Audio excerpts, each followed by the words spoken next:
उसी को सिलोजिज्म कहा जाता है। न्याय निगमन जो है इसका वास्तविकता से कोई संबंध नहीं है, और वेन डायग्राम पूरा का पूरा वास्तविकता से संबंध था, इसलिए चूंकि कंप्लीट हुआ। और न्याय निगमन जो है वास्तविकता से कोई संबंध नहीं है कहने का मतलब, अगर हम कभी आपको यह कह दिए कि कुछ हाथी चींटी है, इसका मतलब सही में कुछ हाथी चींटी, समझ आया? टेंशन हो गई। हम यह कह रहे हैं अभी रियलिटी से इसका कोई संबंध नहीं है। अगर हम कहें कि कुछ बंदर बाघ है, शेर है, तो आपको मान लेना होगा सही में कुछ बंदर क्या है, बाघ है और शेर है। और समझ आया? ठीक। यानी पहला नंबर अगर हम देखें तो अभी हम कुछ रियलिटी नहीं लिखेंगे, बल्कि जो भी बात लिखेंगे वो अटपटा लगेगा। ठीक। जैसे देखिएगा, शुरुआत हम कर रहे हैं कि सभी चोर पुलिस, और इसको लिखने में बहुत मजा आता है। ठीक, या सभी पुलिस को चोर करने में तो और इंटरेस्टिंग है, लेकिन ये वास्तविकता नहीं है। अब सभी चोर क्या है, पुलिस है, तो आकृति बना या आपका चोर हो गया। सभी चोर को क्या करेंगे, पुलिस करेंगे। यहाँ तो कोई दिक्कत, समझ आया? अंदर वाला चोर और चोर के ऊपर लिख लिए तो सब क्या हो गया, पुलिस। तो आप बताइए सभी चोर पुलिस है कि नहीं है? अब लेकिन यही जो सभी चोर पुलिस है, इसको दूसरे तरीका से कैसे पढ़ सकते हैं? तो आप नोटिस किए कि आप अंदर से बाहर की ओर गए तो क्या लेके गए, सभी का पुलिस, क्योंकि सभी चोर पुलिस है। आपने कहा उल्टा पढ़िए तो इसी आकृति को आप क्या पढ़िएगा, कुछ पुलिस चोर है। तो आप जब बाहर वाले आकृति से अंदर वाले आकृति को प्रवेश करते हैं तो आपका कुछ का कंडीशन लगता है, मतलब इसी बात को दूसरे तरीका से बोल देना ही निष्कर्ष कहलाता है। क्लियर हुआ? यानी आपको क्या करना है कि कुछ पुलिस चोर है, कोई दिक्कत नहीं ना? ठीक, अंदर वाले आकृति से बाहर की ओर आए सभी गया, बाहर वाले आकृति से अंदर की ओर आए कुछ आया, उसके बाद दूसरा नंबर हो गया। अब इसमें क्या है कि जैसे एक और हम लिख दे रहे हैं, पहले सभी का ही लिख देते हैं, एक आध और, सभी बंदर चूहा है। सही बंदर क्या है, ये हो गया आपका बंदर, और सभी बंदर क्या हुआ, इसका मतलब इसका निष्कर्ष क्या निकलेगा, कुछ चूहा, इसका मतलब कुछ चूहा बंदर। आगे बढ़ते, अब हम आगे लिख रहे हैं तीसरा नंबर, कुछ मोर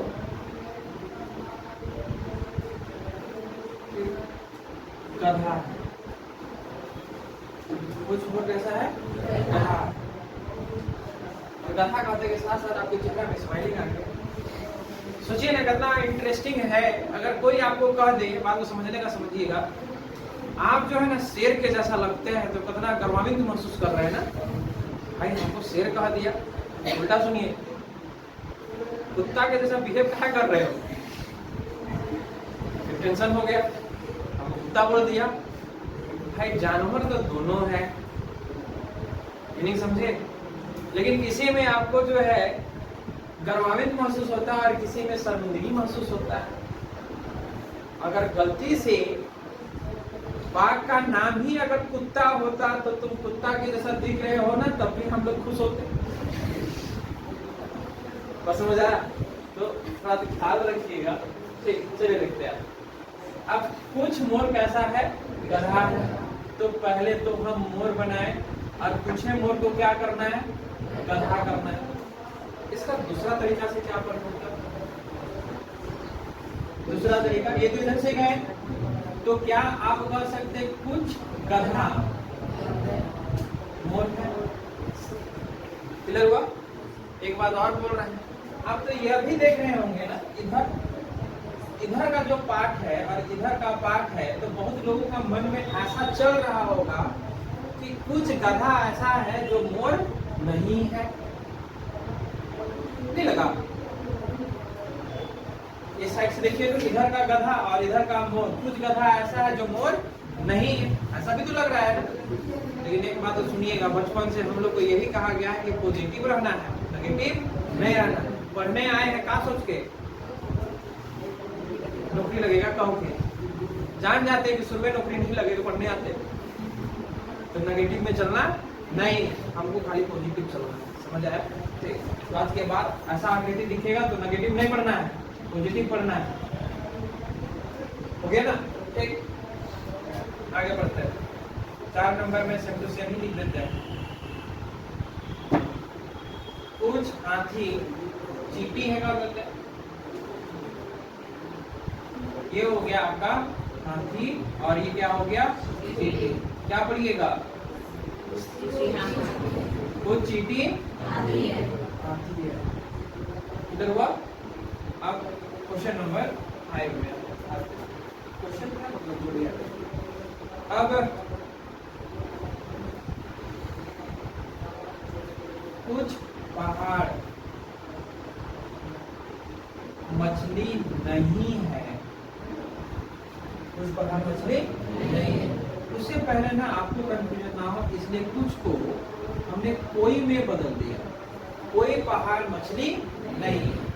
इसका मतलब इसको हमने क्या बनाया, पहाड़, और ये बना दिए मछली। ये दोनों के बीच में कोई रिलेशन नहीं है। तो आप बताएं कोई भी पहाड़ मछली है? दूसरा तरफ से पढ़ के बताइए। कोई मछली पहाड़ नहीं। यहाँ तक कोई कंफ्यूजन? ठीक, एक क्वेश्चन और लेते हैं। अब ये कुछ कोई पहाड़ तो स्पष्ट हो गया, कोई भी पहाड़ नहीं होगा। लेकिन 6 नंबर क्या कहता है? कुछ टोपी कपड़ा नहीं है, कुछ टोपी कपड़ा नहीं है। इसका आकृति बनाने का प्रयास करते हैं। ये हो गया टोपी, ठीक, और कुछ टोपी कपड़ा नहीं है। ये हो गया टोपी और ये हो गया कपड़ा। हम सही लिखे हैं या ये सही? टोपी और ये हो गया कपड़ा। कौन सा? नीचे वाला आपका, ऊपर वाला। ठीक, अगर नीचे वाला को आप मान लेते हैं सही बोले हैं, हम इसको बंद कर दिए और इसको भी बंद कर दिए, ये क्या कहता है? कुछ टोपी कपड़ा है। तो नीचे कैसे सही? समझ आया? आपने जैसा कहा, आप लोग हम पता था कि वो आपका थर्ड सेंस बोलेगा। हमने कहा कुछ टोपी कपड़ा नहीं, ठीक। तो यहाँ पे जो आपने आकृति बनवा दी है, यहाँ के अनुसार तो कुछ टोपी कपड़ा है बोल रहा है ना, तब तो ये स्टेटमेंट, ये जो बात है वो तो गलत हो गया ना। इसका मतलब जब भी कुछ के साथ नहीं रहता है तो आपको समझ जाना है कि कोई नहीं। समझ आया? ठीक, यानी ऊपर वाला ही आपका आकृति सही है। जब भी कुछ के साथ नहीं आएगा तो आपको याद रखना है कि वो कुछ नहीं बोल रहा बल्कि कोई नहीं बोल रहा। अब इस आकृति ऐसा बनेगा। मीनिंग समझ आया? ठीक, इसका मतलब इसको दूसरे तरीका से क्या बोल सकते हैं? कुछ कपड़ा। तो कुछ कपड़ा टोपी नहीं है, या तो आप क्या लिखेंगे? कोई कपड़ा टोपी नहीं है। ये समझ आया? मतलब दिक्कत तो नहीं है। और एक लास्ट है, इसको हम 7 नंबर पे ले आए हैं। हमने कहा सभी केस में आएगा, जैसे देखिएगा सभी, अब चोट मतलब कुछ में भी आएगा, लेकिन पहले देखिए सभी कमरा लाइट है।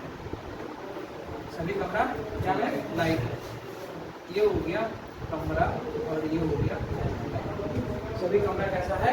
लाइट। अब आप बताइए कि अगर हम फिर से निष्कर्ष लिखना चाहेंगे तो आप क्या कहिएगा? कुछ लाइट कमरा, निष्कर्ष तो यही है।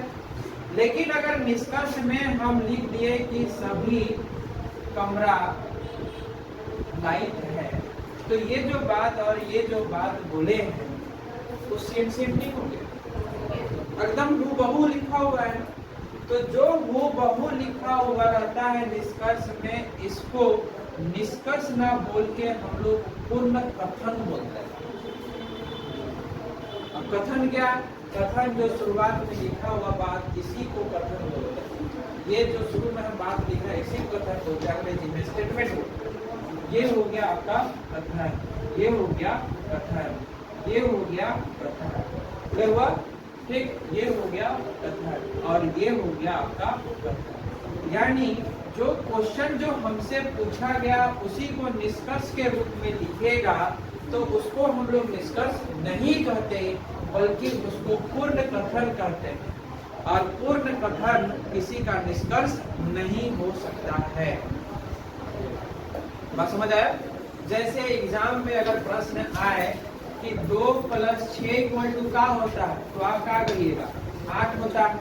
और आपने क्या किया कि एग्जाम में जो क्वेश्चन आया कि 2 + 6 क्या होता है, और उसमें से आप एग्जामिनेशन में भी मास्टर साहब समझे हमको क्या मतलब 2 + 6 = जाप जानिएगा, नंबर मिलेगा, समझे? इसका मतलब सेम टू सेम लिख देने भर से काम नहीं होने वाला है। ठीक, इसका मतलब इसको अगर आपको सही करने के लिए 8 लिखना होगा तब जाके सही होता है। यही बात को हम यहाँ बोल रहे हैं कि सभी कमरा लाइट है, और फिर से वही बात को आप दोहरा दीजिएगा कि सभी कमरा लाइट है, तो आंसर का सॉल्यूशन जो किए आपने क्वेश्चन का, वो आपका आंसर सही माना नहीं जाएगा। इसके लिए आपको जो है कुछ लाइट कमरा है कहते तो सही होता, लेकिन सेम टू सेम ऊपर जो लिखा गया बात नीचे लिखा गया उसको पूर्ण कथन कहते हैं, और पूर्ण कथन कभी सही नहीं होता। बात समझ आया? अब इसमें एक बात और जानना है,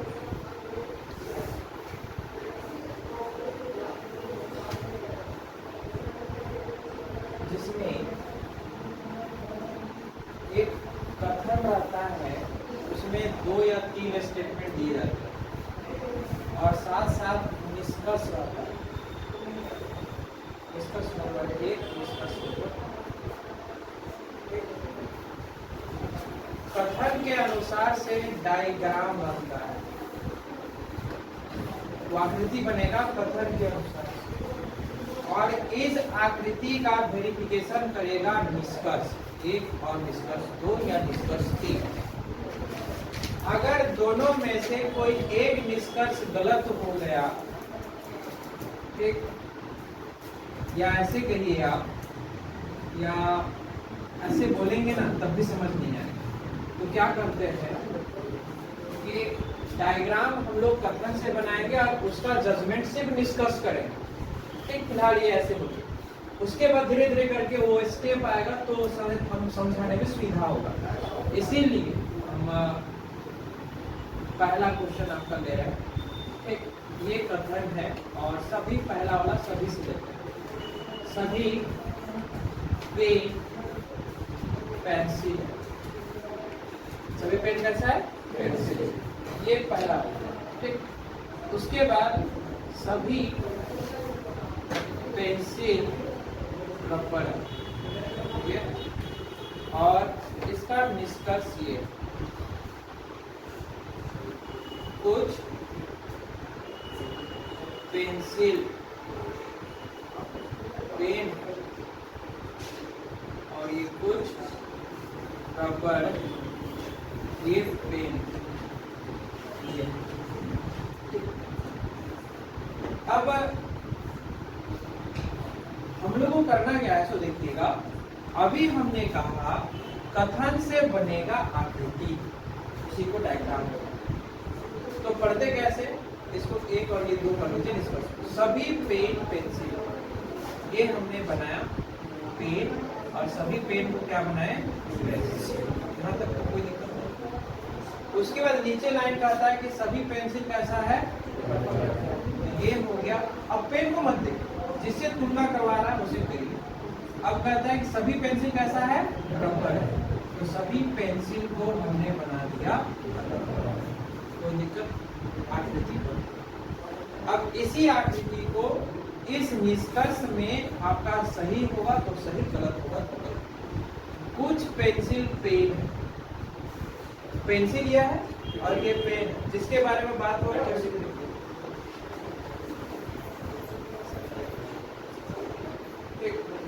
इसका मतलब यह हुआ, ये पेंसिल, कुछ पेंसिल कैसा है, पेन है। तो क्या ये जो बात बोल रहा है वो सही बोल रहा है कि नहीं बोल रहा है? कुछ पेंसिल पेन है कि नहीं है, मतलब पहला नंबर सही। दूसरा नंबर कुछ रबड़ क्या है, पेन। देखिए रबड़ से मतलब जिसके बारे में बोलेगा वही सिर्फ डायग्राम को देखिएगा। तीसरा वाला डायग्राम अपने आप सोचिएगा वो गायब हो गया, ठीक। तो रबड़ किसके तरफ आ रहा है, पेन। तो बाहर वाले डायग्राम से अंदर वाले डायग्राम की ओर आ रहा है, तो कुछ का कंडीशन ठीक है। इसका मतलब ये क्या हो गया, ये भी आपका कुछ मतलब सही है। तो बताइए दोनों निष्कर्ष आपका सही है या नहीं है? तब ऑप्शन क्या लिखेगा सो सुनिएगा। पहला नंबर लिखेगा निष्कर्ष एक अनुसरण करता है। इसका मतलब यह हुआ कि निष्कर्ष एक सही है, लेकिन ऐसा बोलता है। दूसरा नंबर कहेगा निष्कर्ष दो अनुसरण करता है। इसका मतलब है निष्कर्ष केवल दो सही है। तीसरा नंबर कहेगा निष्कर्ष एक तथा दो दोनों अनुसरण करते हैं, मतलब दोनों सही है। और तीसरा नंबर कहेगा ना तो निष्कर्ष एक और ना ही निष्कर्ष दो अनुसरण करता है, मतलब एक और दो दोनों निष्कर्ष। तो इसके अनुसार से आप हमको बताइए कौन सा ऑप्शन सही होगा। तो इसी को माउस का पॉइंटर को ले जाकर क्लिक कर देना, समझ आया, ठीक। और वही उसका कोई समस्या?